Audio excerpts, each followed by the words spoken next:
En ouverture, double audience au cabinet du Premier ministre, chef du gouvernement, Emmanuel Lissosé Ngondé a reçu tour à tour le président sortant de la commission de la CEMAC, Pierre Moussa, qui quitte définitivement l'organisme sous-régional après 5 ans d'exercice.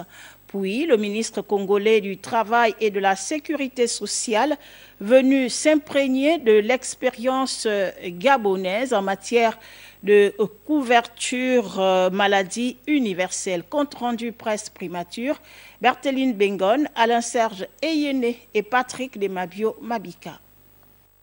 En moins de 48 heures, le Premier ministre Emmanuel Lissosé Ngondé a été sous tous les fronts. D'abord à l'Assemblée nationale où il a présenté son plan de relance économique.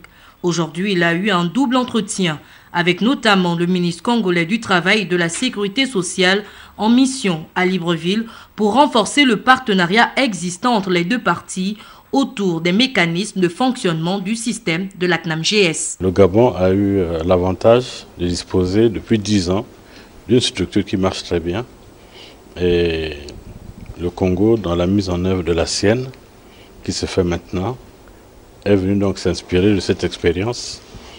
Et depuis 1 an, nous travaillons et nous avons signé aujourd'hui un protocole d'accord qui fait que la CNAM-GS va nous assister et nous accompagner dans la mise en place de notre assurance maladie universelle.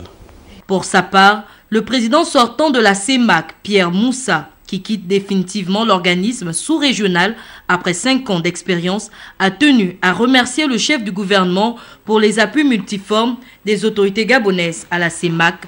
Il se prononce ici sur les dossiers prioritaires de son mandat qui s'achève. En ce qui concerne la libre circulation des personnes, par exemple la lutte commune contre la crise économique et sociale, et la commission qui devrait tout faire pour progressivement regagner son siège de Bangui.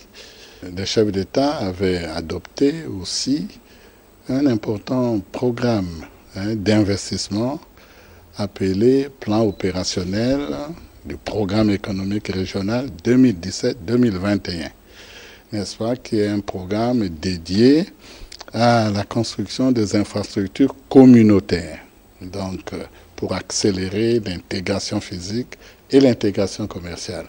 Rappelons à toutes fins utiles que c'est l'ancien Premier ministre, professeur Daniel Onaondo, désigné à l'unanimité en février dernier lors du sommet des chefs d'État à Djiblo, en Guinée équatoriale, qui va assurer la présidence de l'organisation pour les 5 prochaines années.